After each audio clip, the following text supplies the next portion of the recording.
اچھا یہ میں آپ کی خدمت میں عرض کروں، دیکھیں یہ جو آپ کو کہا نا یہ سر کا اوپر، فرض کریں یہ سر ہے،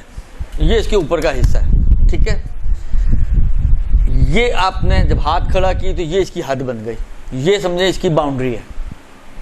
اس پورے حصے میں آپ سر کا مسح کر سکتے ہیں۔ اس حصے کے اندر جتنے بھی بال ہیں جو اس کی حد سے باہر نہیں نکلتے، مثلا اپنے بال کو اگر آپ کھینچیں اس حد تک جو بال آتا ہے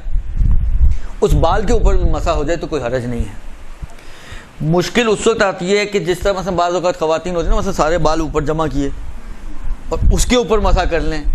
تو ہوتا کیا ہے کہ مسح آپ کر رہی ہیں اس بال پہ جو آپ کی کمر کا بال ہے، وہ سب تو جمع ہوئے نا یہاں پر، وہ باطل ہے۔ یعنی حد سے باہر والا بال کو اگر اوپر لے آئیں آپ اور اس کے اوپر اگر مسح کریں تو وہ باطل ہے، لیکن اگر وہ بال آپ کی حد کے اندر کا ہے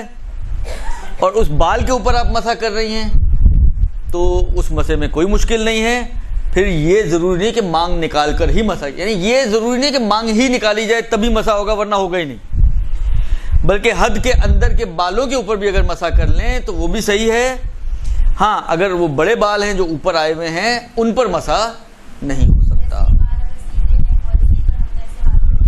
جی ہاں، جو حد کے اندر کے بال ہیں اس کے اوپر صحیح ہے مسح، درست جی ہو۔ لیکن اگر مانگ نکلی ہوئی ہے تو وہ تو سب سے صاف ستھرا کام ہے کہ مانگ ہی کے اوپر آپ ہاتھ پھیر لیں، الگ سے نئی مانگ نکالنے کی ضرورت نہیں ہے، جو نکلی ہوئی ہے وہی کافی ہے۔ اگر وہ حد کے اندر ہے چاہے تھوڑی سی سائڈ میں ہے تب بھی کوئی مشکل نہیں، اسی پہ مسح کیا جا سکتا ہے۔ برحمتك يا أرحم الراحمين وصلى الله على محمد